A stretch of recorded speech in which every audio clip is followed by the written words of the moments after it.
Aleluia. É só isso que Ele quer de nós, irmãos. A adoração. Às vezes a gente pensa que Deus quer tanto de nós, né? Deus quer tanta coisa, que a gente faça tanta coisa para Ele.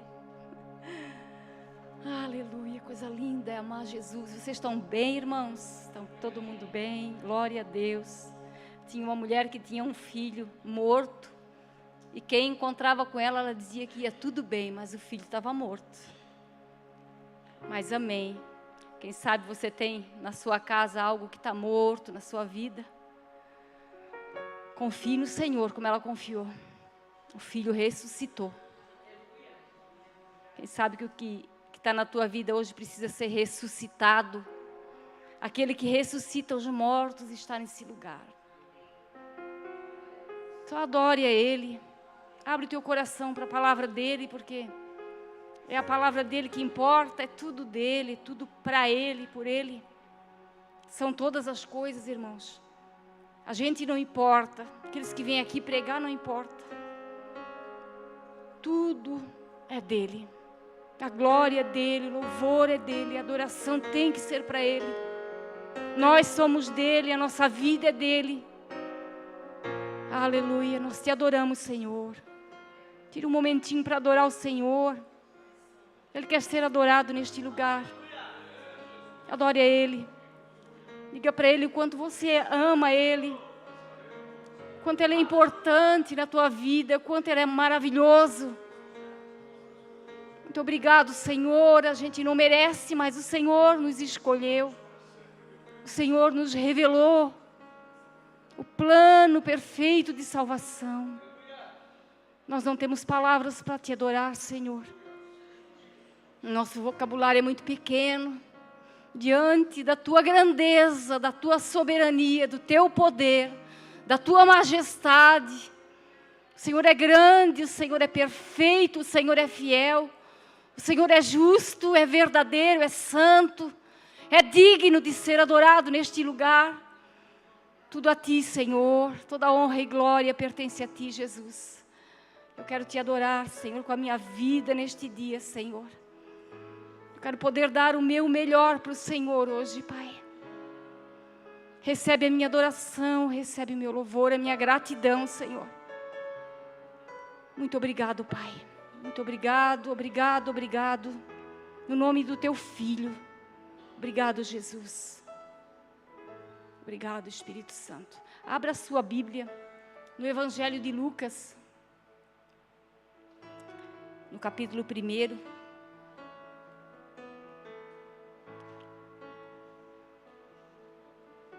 Louvado seja Deus. Evangelho de Lucas, a partir do versículo 1. E no ano 15 do império de Tibério César, sendo Pôncio Pilatos presidente da Judéia, e Herodes, tetrarca da Galileia, e seu irmão Filipe, tetrarca da Itureia e da província de Traconites, Elisânias, tetrarca de Abilene, sendo Anás e Caifás sumos sacerdotes, veio no deserto a palavra de Deus a João, filho de Zacarias. Até aqui, irmãos. Vocês estão vendo quantos nomes importantes? Quantas pessoas importantes escritas aqui? Mas não foi eles que Deus usou para vir falar sobre Jesus. Foi um homem simples lá do deserto. Não foram essas pessoas importantes aqui que foram escolhidas por Deus, irmãos, para revelar Cristo para o mundo, para preparar o caminho de Cristo para esse mundo. Porque como pregou o pastor Ricardo, Deus escolhe as coisas loucas deste mundo para confundir as sábias, né? Então esses homens não foram escolhidos para isso. Ele escolheu João Batista, e é sobre ele que eu gostaria de falar um pouco essa noite, irmãos. Ele vem para preparar o caminho para Jesus, segundo uma profecia do profeta Isaías, lá no capítulo 40, verso 3, que profetizou que ele viria.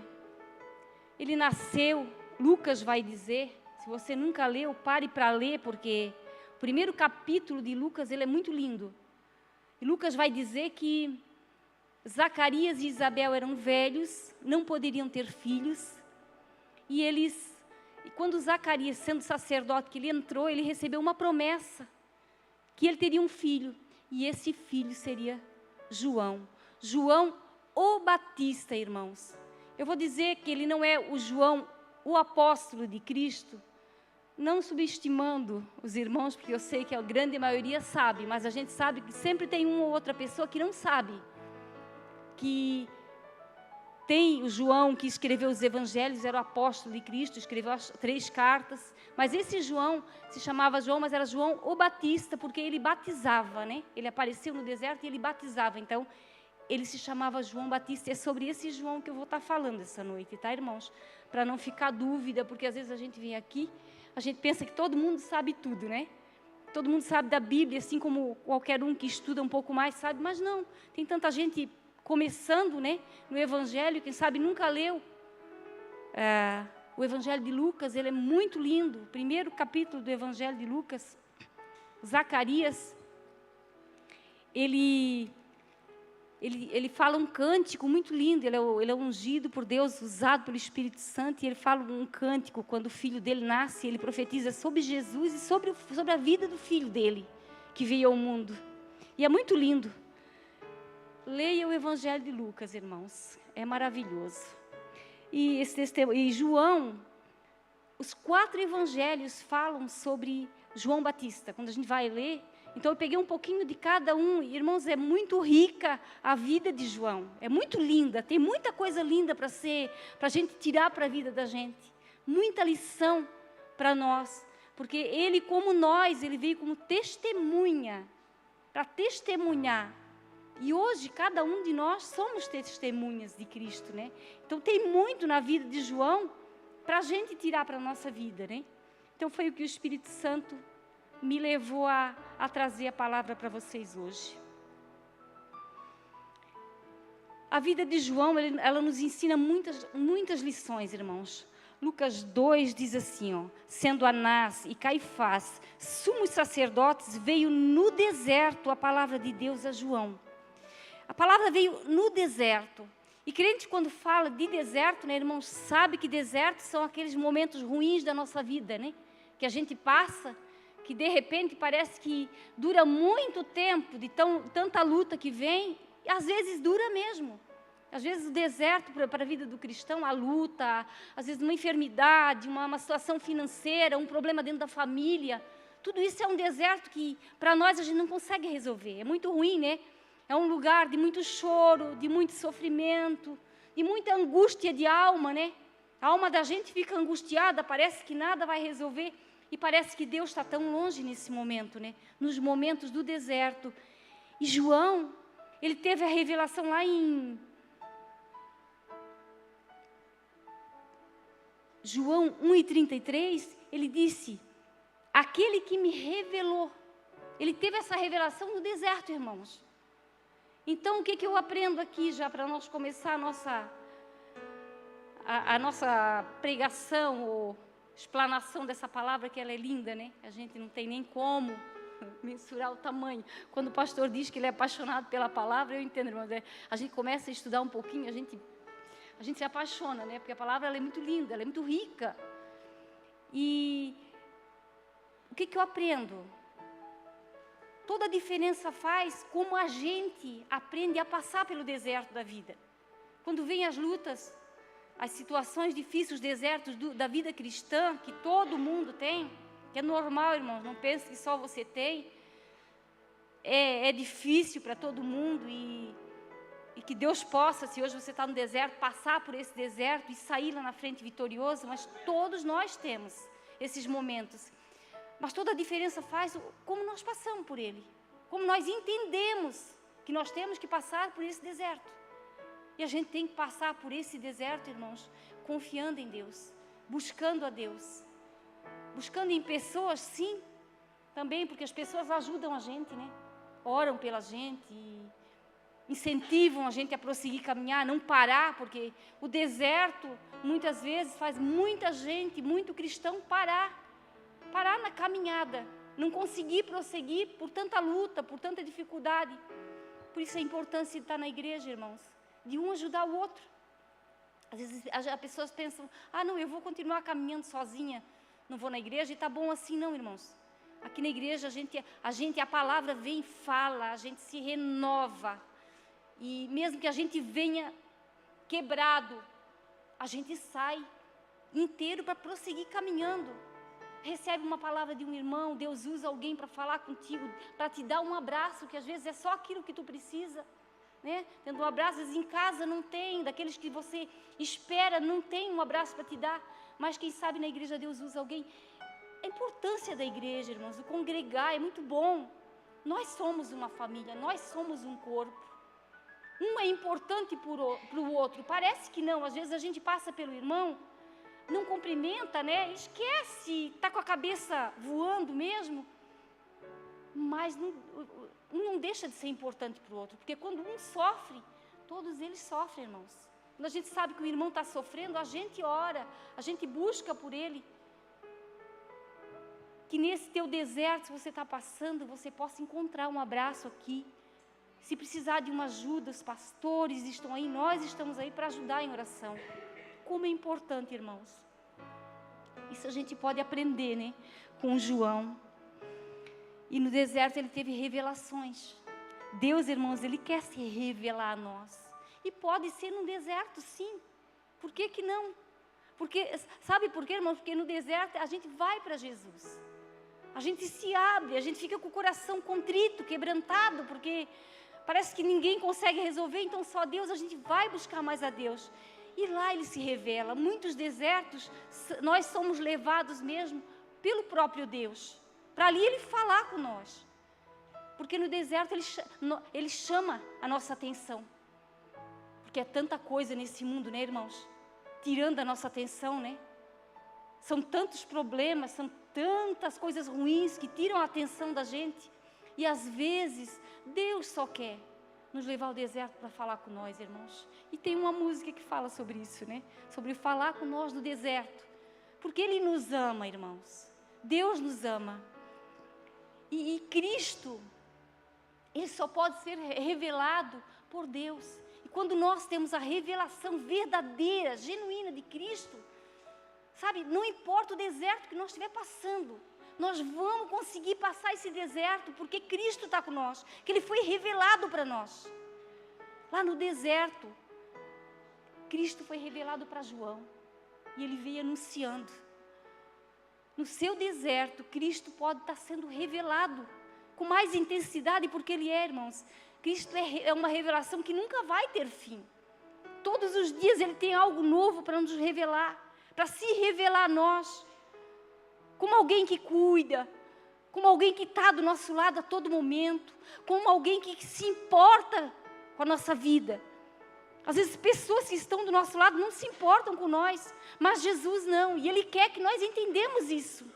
Jesus quer que tu entenda que em qualquer deserto que você está passando, vai para Ele, é momento, teu coração está quebrantado, está contrito, vai para Ele, que nesse momento, tu vai encontrar Ele.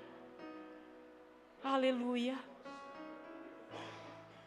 O povo de Israel, irmãos, teve dificuldade de entender isso. O deserto, muitas vezes, ele pode matar. Se a gente não cuidar, o deserto pode matar a nossa vida espiritual. Pode nos matar se nós não sabermos passar pelos desertos da vida, buscando ajuda, buscando mais a Deus, buscando as pessoas certas. Louvado seja Deus. Lucas 3 diz assim: e percorreu toda a terra ao redor do Jordão, pregando o batismo de arrependimento para o perdão dos pecados. Eu gostaria assim de tirar um momentinho para estar falando também disso que a gente pode aprender com João. O arrependimento, irmãos, ele é o primeiro passo que nós damos para entrar no reino, para ser inserido no reino de Cristo. ele é importante para a vida do cristão. Ele abre o caminho para o perdão de Deus, para nós, para Deus nos perdoar. O arrependimento, ele tem a ver com um novo nascimento. Aquilo que Jesus disse para Nicodemos: necessário te é nascer de novo. Tem tudo a ver, irmãos. O arrependimento, ele abre espaço para Deus trabalhar em nós, no nosso coração. Ele gera mudança e crescimento necessários para a nossa vida. É necessário haver na vida de todo cristão um momento em que ele se arrepende realmente.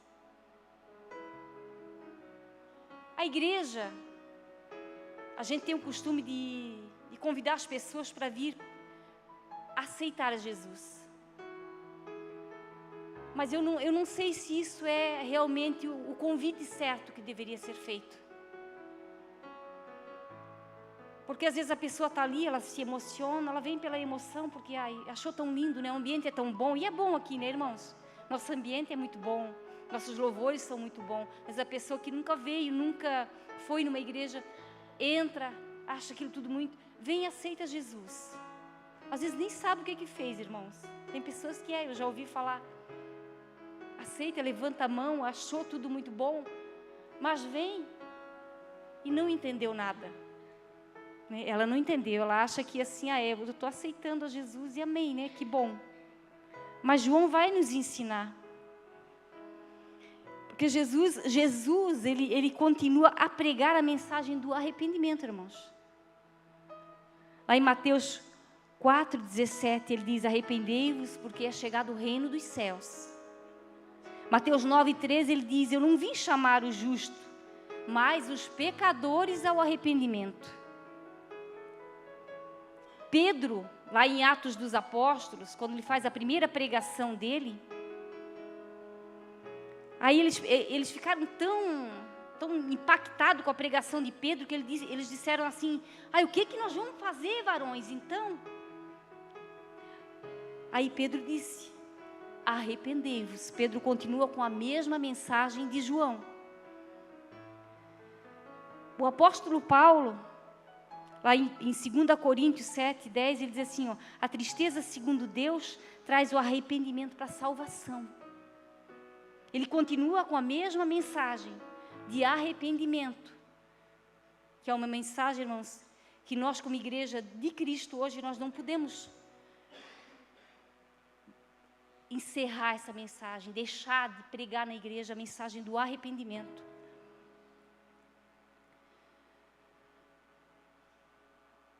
Quem não se vê, irmãos, como pecador, não sente necessidade de mudar.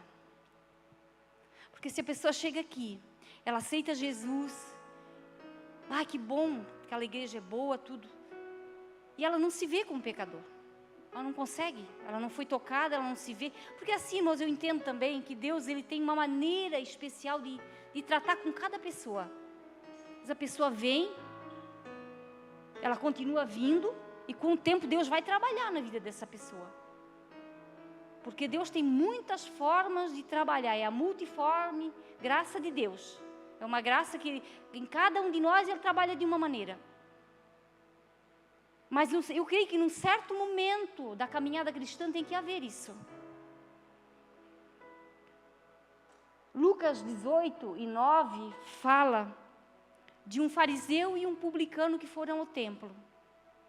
E o fariseu chegou lá, começou a orar e disse: Senhor, obrigado porque eu não sou como esses pecadores. E fez uma oração, que quem olhava para a oração dele, irmão, ele não se via como pecador. E o publicano, ele se olhou e disse: Deus, tem misericórdia de mim. Ele reconheceu o pecado dele, ele se arrependia daquilo que ele fez, irmãos. E nesse momento, o que Jesus disse? Quem é que desceu justificado? Qual é dos dois que desceu justificado? Foi o publicano, aquele fariseu que conhecia tudo, conhecia toda a lei, né? Era um homem aos olhos dele, justo, esse homem necessitava de um arrependimento. Mesmo conhecendo a palavra, mesmo estando vivendo como um homem de Deus, né? Ele necessitava de um arrependimento, esse homem, de reconhecer que ele era pecador. Por isso o evangelho, tudo começa com arrependimento, irmãos. Eu tenho um testemunho, os irmãos que já ouviram, me suportem, como diz o outro, me perdoem, mas eu vou contar para os que talvez nunca ouviram, porque a gente está sempre aqui, né, irmãos? Aí quando cabe um testemunho da gente para a gente estar falando para os irmãos, eu acho importante, porque uma experiência nossa sempre é muito bom, né, irmãos? Para ilustrar a situação.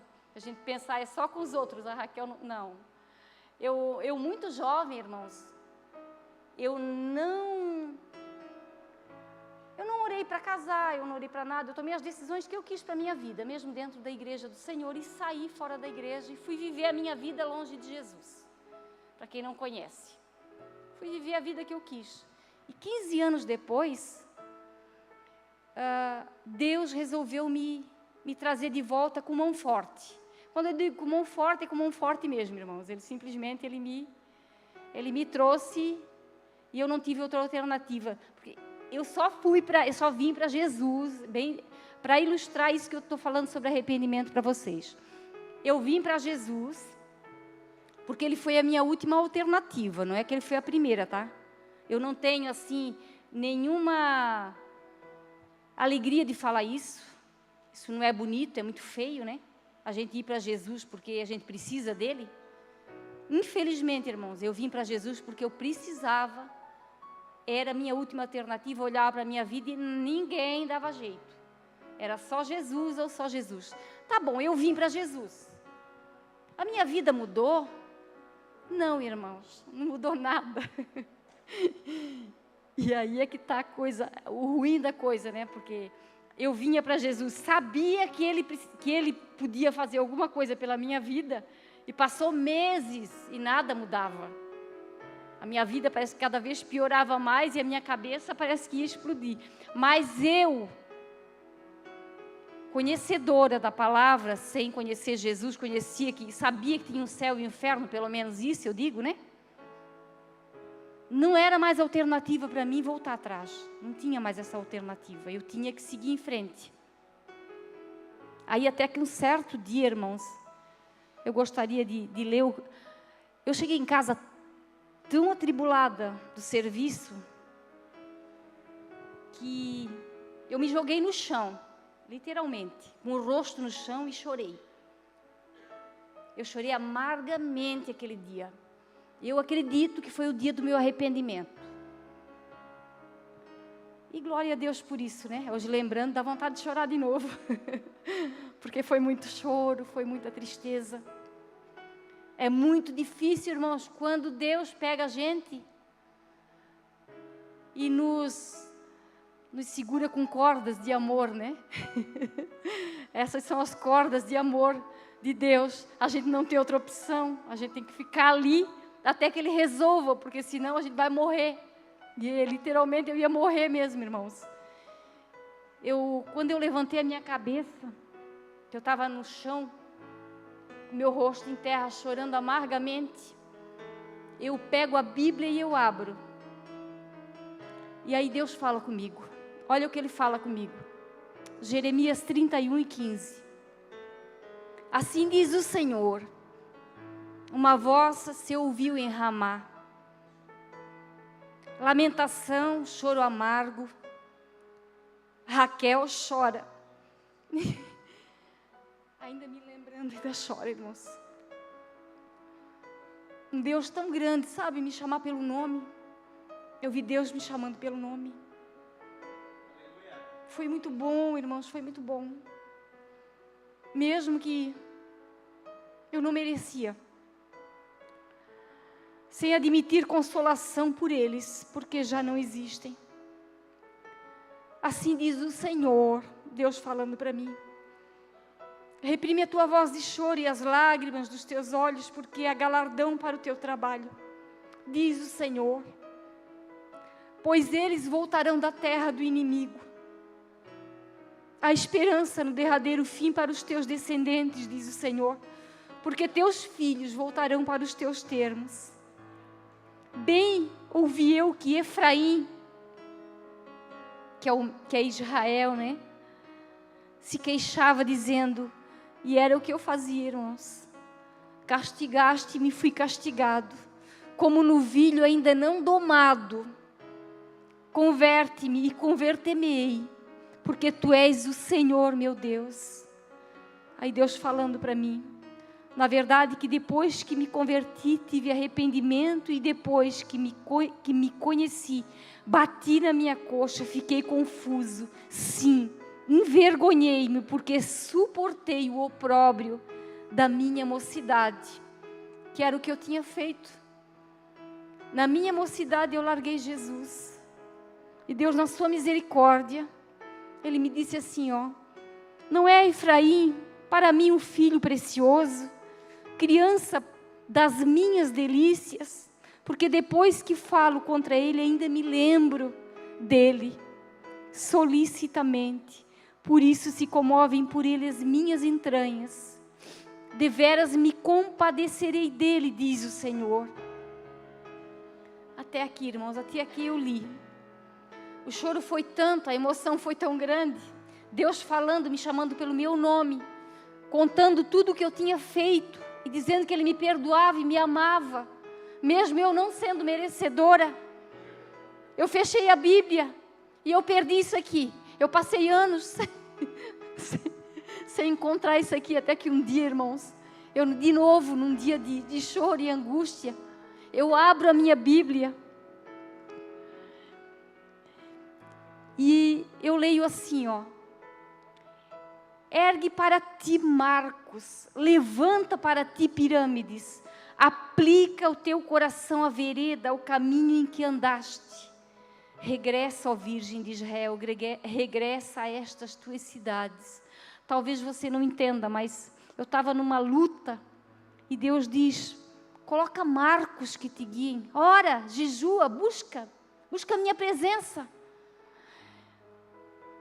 Continua, e daí eu olho para cima, para o resto do versículo, estava aquele versículo que eu tinha perdido há muitos anos. Isso foi uma experiência minha, irmãos, que eu acho que foi, dali por diante Deus começa a trabalhar na minha vida, Deus começou a trabalhar profundamente na minha vida. Eu creio que eu tinha que passar por aquele momento de arrependimento, porque Deus sabia que eu tinha voltado para Ele por interesse. Eu não fui para Jesus por amor. Eu nem conhecia Jesus. Eu sabia Jesus, mas eu não conhecia. E Ele precisava fazer eu passar por tudo isso, para depois dizer que me amava, que tinha esperança para o meu futuro. Irmãos, é maravilhoso. Essa promessa quem me deu não foi um homem, foi Deus. Né? Ninguém chegou dizendo, assim diz o Senhor, não. Quando eu olho para essa promessa da minha vida, eu guardo ela no fundo do meu coração. Eu sou perdoada, eu sou amada pelo Pai. A esperança para o meu futuro, Ele disse. A esperança para a minha casa, mesmo eu não merecendo. Vale a pena, irmão. Vale a pena um momento de arrependimento, de choro, aos pés do Senhor. Eu acho que todos nós precisamos passar. Lucas 3:8 diz assim, João falando. Vamos ler o 7, irmãos. Dizia, pois, João à multidão que saía para ser batizada por ele, raça de víboras, quem vos ensinou a fugir da ira que está por vir? Irmãos, João, ele não maquiou o evangelho para o evangelho ficar bonitinho, não, irmãos. Ele não tirou coisas do evangelho para que o povo viesse a aceitar. Ele não acrescentou nada ao evangelho. Ele não fez nada disso. E nós, a igreja do Senhor, nós não podemos fazer isso hoje. Nada. O evangelho tem que ser pregado. E eu louvo a Deus. Eu louvo a Deus porque aqui, irmãos, Jesus não foi tirado do altar. As pessoas que vêm aqui falam de Cristo, falam do amor de Cristo, falam do perdão, falam do arrependimento. falam que Jesus é mais. Jesus não foi tirado desse altar, irmãos. Colocamos um telão, amém. A igreja pode colocar. Essa igreja é próspera, é abençoada, mas Jesus não foi tirado daqui. Jesus é pregado a cada culto. Tem uma palavra de Deus que liberta. Só não recebe, irmãos, quem está com o coração endurecido, quem não tem um coração voltado, que quer realmente se arrepender, quer mudar de vida, porque era o que João pregava. Ele dizia no 3:8, produzi, pois, frutos dignos de arrependimento, e não comeceis a dizer em vós mesmos, temos Abraão por pai, porque eu vos digo que até dessas pedras pode Deus suscitar filhos a Abraão. Irmão, não adianta dizer eu tenho nome de crente, eu sou evangélica. Não adianta. Tem que haver mudança. Tem que haver um entendimento da palavra, tem que haver um arrependimento, tem que haver uma mudança de vida. Se Deus está me confrontando é porque Ele me ama, não é porque Ele me odeia. É que Ele me resgatou e Ele quer me levar para o céu, Ele não quer me deixar nessa terra, irmãos. Quando Deus fala com cada um de nós é porque Ele quer ver em nós uma mudança, um arrependimento verdadeiro, uma mudança de vida, algo que realmente mostre para esse mundo que nós somos luz e sal. Porque Deus tem os escolhidos dele. Eu acredito que Deus não vai deixar. Mas muitas vezes, irmãos, o coração nosso é endurecido. O nosso coração é muito ruim. A gente é muito difícil de ouvir a palavra e dizer, não, eu quero uma mudança de vida, eu preciso. Já faz muito tempo que eu estou levando isso para frente. Isso tem que sair da minha vida hoje. Eu tenho que mudar. A palavra dura que ele recebeu não impediu ele de pregar a palavra, irmãos. João continuou pregando. E ele sabia exatamente por que ele veio.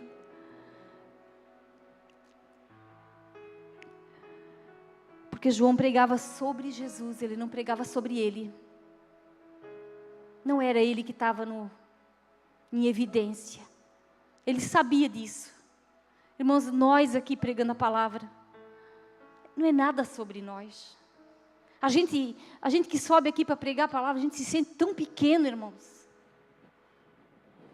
A gente começa a olhar e ler, e ver, a gente vê coisas na vida da gente que tem que ser mudada. Eu estava dizendo, Deus, essa palavra é tão dura, Senhor. E ela é dura. A gente não consegue ouvir um amém de ninguém.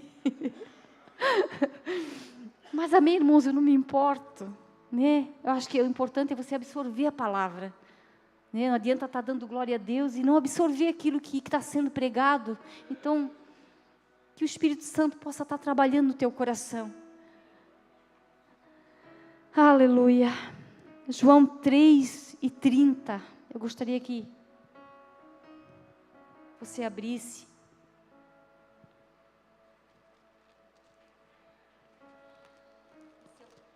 Seu evangelho de João, né? João Batista, ele sabia exatamente, irmãos, quem ele era e sobre quem ele deveria falar. Vamos ler a partir do verso 22, que diz assim, ó. Depois disso, foi Jesus com seus discípulos para a terra da Judeia, e estava ali com eles e batizava. Ora, João batizava também em Enom, junto a Salim, porque havia ali muitas águas, e vinham ali e eram batizados. Porque ainda João não tinha sido lançado na prisão. Houve então uma questão entre os discípulos de João e um judeu acerca da purificação. E foram ter com João e disseram-lhe, Rabi, aquele que estava contigo além do Jordão, do qual tu deste testemunho, ele o batizando e todos vão ter com ele. João respondeu e disse, o homem não pode receber coisa alguma se lhe não for dada do céu. Vós mesmos me sois testemunhas de que eu disse, eu não sou o Cristo, mas sou enviado adiante dele. Aquele que tem esposa é o esposo, mas o amigo do esposo que lhe assiste e o ouve, alegra-se muito com a voz do esposo. Assim, pois, já este meu gozo está cumprido. É necessário que ele cresça e eu diminua. Isso aqui é uma grande compreensão, né, irmãos? Realmente de quem ele era. Nós somos servos nessa casa, irmãos. A gente que é pastor aqui, os pastores, ou eu que venho aqui em cima pregar, qualquer pessoa que tem evidência em cima do altar, irmãos, é servo.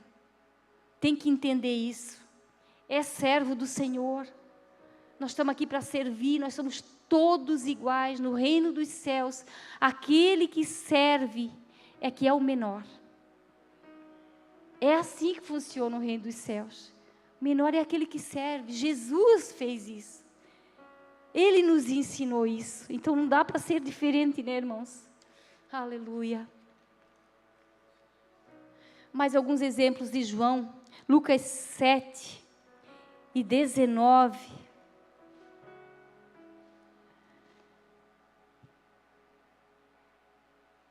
João estava preso, irmãos. Ele foi preso e daí entra uma dúvida no coração de João. Aí ele manda alguns discípulos, 2 discípulos dele perguntar. E João, chamando 2 dos seus discípulos, enviou-os a Jesus, dizendo: és tu aquele que havia de vir ou esperamos outro? Parece, né, irmãos, que um homem como João não teria dúvida, né? Mas ele era tão humano quanto nós, né? E a gente, na nossa caminhada, irmãos, a caminhada cristã, ela traz dúvidas no coração nosso. E o que é que João ensina para nós, irmãos? Quando a dúvida vier no teu coração, para quem é que tu deve vir? Para Jesus, para a palavra. Essa tira toda a dúvida do nosso coração.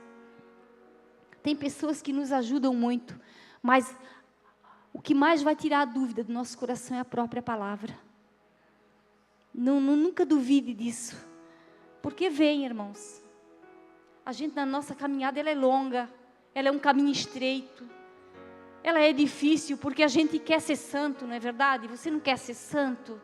Você não quer manifestar Cristo para esse mundo? Eu acho que todos que estão aqui hoje querem isso. A gente está aqui, irmãos, nós tiramos uma quarta-feira à noite, saímos de casa, você trabalhou o dia inteiro, está aqui.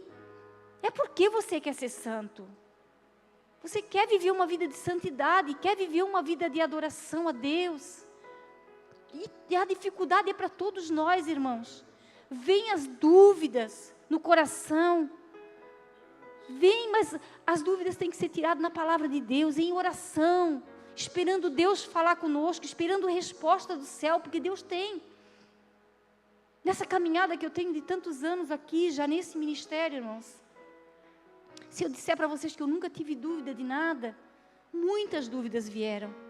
Sempre eu fui para os pés do Senhor, sempre eu fui para a palavra do Senhor, sempre eu esperei resposta do céu.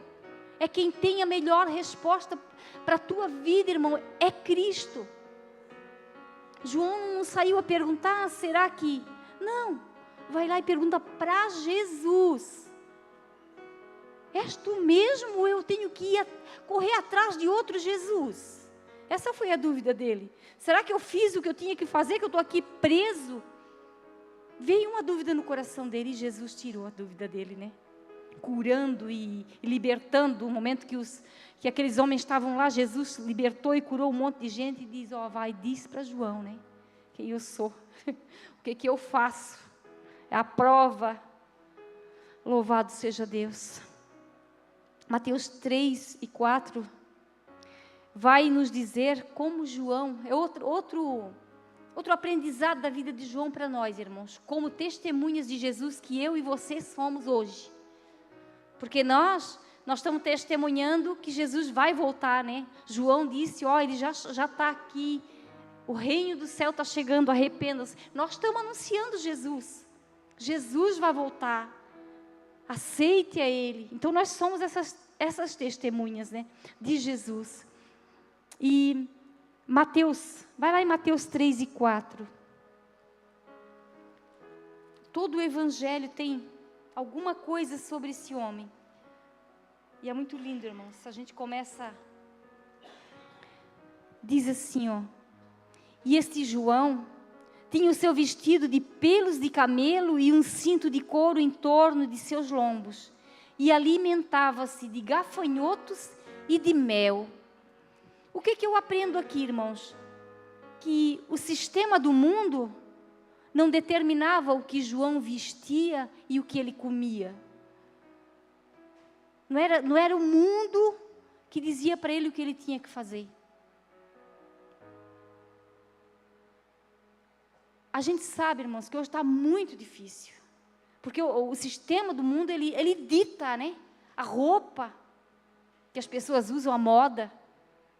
Ele dita a alimentação, com propagandas, com tudo. O entretenimento. O que a pessoa vai ver, o que a pessoa não vai ver. Irmãos, e nós temos que ter o cuidado de ter um filtro, né? Na nossa vida cristã. Para saber o que nós vestimos, o que nós comemos. Isso é para mim, irmãos, porque a gente é meio, né? Eu tenho orado a Deus que eu preciso mudar muita coisa na minha alimentação, porque a gente vai envelhecendo e precisa se alimentar melhor. É fato. A gente tem um ditado aí que diz que a gente é o que come, que a comida faz mal. A comida de hoje é uma comida muito industrializada, muito ruim, né? Então, o que Deus quer? Que a gente cuide do templo da gente, da vestimenta da gente, o que a gente veste, né? Para a gente não escandalizar o nosso irmão. Irmão, não é a roupa que é pecado. O que é pecado é o que o outro olha para a gente e vê. Eu sempre digo isso. Não é como eu me visto que é pecado. Pecado é quando o outro olha para a minha vida. O que é que ele está me lendo? Que leitura ele está fazendo da minha vestimenta? Não é verdade? Então a gente tem que tomar cuidado. A nossa igreja não tem, né, usos e costumes, e não precisa, né, irmãos? Quem lê a palavra sabe como se vestir. Quem lê a palavra sabe como se portar. Quem lê a palavra, quem conhece a palavra de Deus, sabe o que deve ver numa televisão, numa internet, sabe?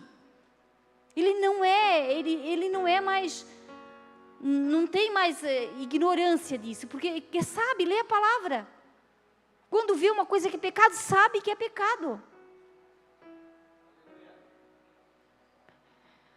Que o Espírito Santo de Deus possa nos ajudar, né, irmãos? O que eu estou falando é difícil para mim, porque eu quero ser santa, eu quero viver a santidade que Deus, né, preparou para nós. O pastor pregou que todas as coisas, né, em Cristo Jesus, né? Aí eu estava lendo, para que sejamos santos, irrepreensíveis, lá em Efésios 1, né? É isso? Efésios 1. Que todas as coisas Ele preparou para nós em Cristo Jesus, para que sejamos santos e irrepreensíveis, irmãos, diante de Deus em amor. Que o Espírito Santo possa nos ajudar, né? Vai lá em Lucas 7, 27 e 28. Louvado seja Deus.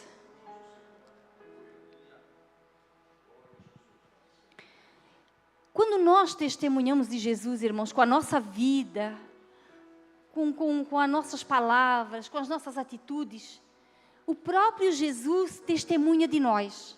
Jesus aqui, ele dá testemunho de João.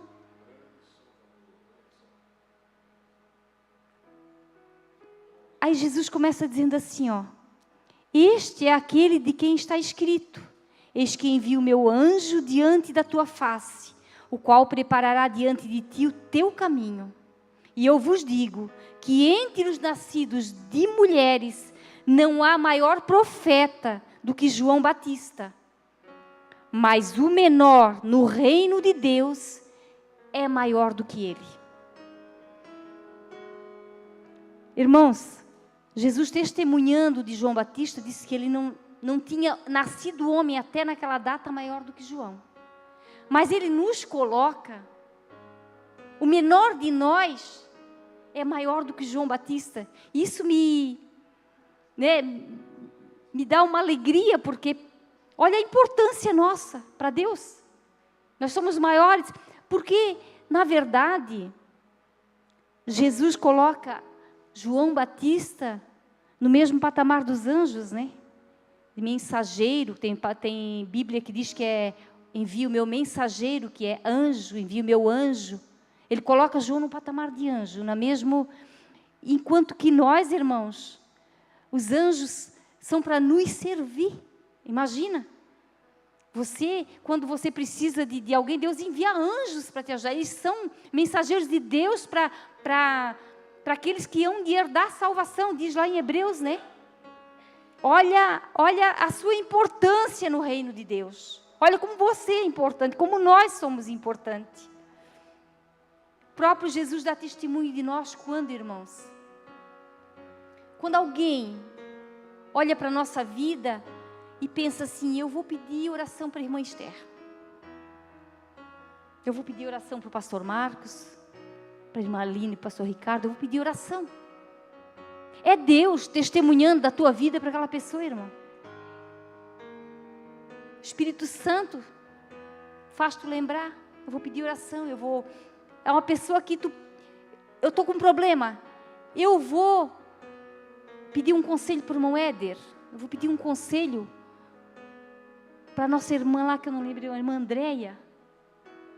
É Deus testemunhando da tua vida. É o próprio Jesus dando testemunho da tua vida para os homens. Às vezes a gente quer aparecer, mas quando isso acontece, irmãos, sinta-se agradecido, porque Deus está testemunhando da tua vida para o mundo. As pessoas veem em nós Jesus. E daí, irmãos, qual foi o fim de João Batista, né?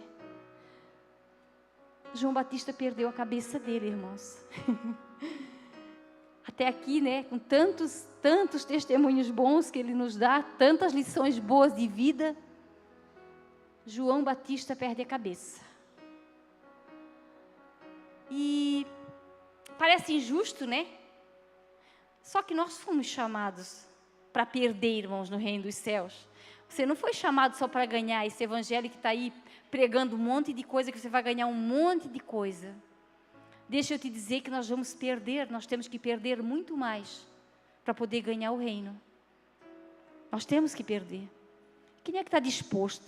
Nós temos alguém aqui disposto a perder, irmão? Você está disposto a perder algo pelo reino? Será que nós estamos dispostos? Não é a cabeça, irmão, não fique apavorado comigo.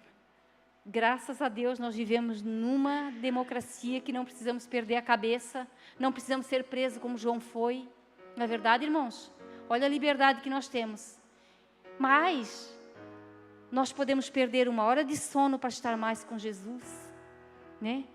Nós podemos perder um alimento, deixar de comer alguma coisa, uma refeição para poder jejuar, para poder ouvir mais a voz do Espírito Santo. Nós podemos perder 1 hora a mais, que não é perder, irmãos, é ganhar. Mas, nesse sistema que nós estamos, 1 hora, ninguém pode perder 1 hora para nada, não é verdade, irmãos? Esse é eu não posso perder 1 hora porque eu não dou conta, mas deixa eu te dizer uma coisa, se o Senhor não edificar a casa, em vão trabalham os que edificam. Se o Senhor não vigiar a cidade, em vão vigia a sentinela. Então, quando a gente dá 1 hora para o Senhor, irmãos, não é perda, é ganho. No reino dos céus é ganho. Eu digo aqui, está disposto a perder, porque João Batista, ele teve que perder a cabeça e passou o tempo dele, tudo bem, irmãos, glória a Deus. Por isso vale a pena investir 1 hora no reino dos céus, orando, buscando, para ouvir mais a voz do Espírito Santo, porque nós somos testemunhas. Deus quer usar a tua vida para testemunhar do amor de Jesus, como João fez, irmãos, sem medo, sem reserva, sendo ousado como João foi. João foi ousado naquilo que ele fez. Ele não teve medo, e Deus quer levantar. Onde é que estão os João de hoje, João Batista? Diga, Senhor, eis-me aqui, Senhor, me faça como João, eu quero ser. Irmãos, que a vida dele, irmãos, possa inspirar a tua vida hoje. Inspirar a tua vida espiritual. Que você saia daqui desejoso de viver um pouquinho do que aquele homem viveu. Viver para ser uma testemunha verdadeira de Cristo. Porque o resto, irmãos, é resto. Vamos tirar os nossos olhos daqui, irmãos. Quando a gente consegue tirar os nossos olhos do sistema, do mundo, irmãos, e focar os nossos olhos na eternidade, a nossa vida espiritual, ela passa a mudar, a gente passa a fazer coisas diferentes, coisas para o reino de Deus. Amém? Recebe essa palavra. Vamos cantar um louvor ao Senhor, vamos. Cante um louvor ao Senhor.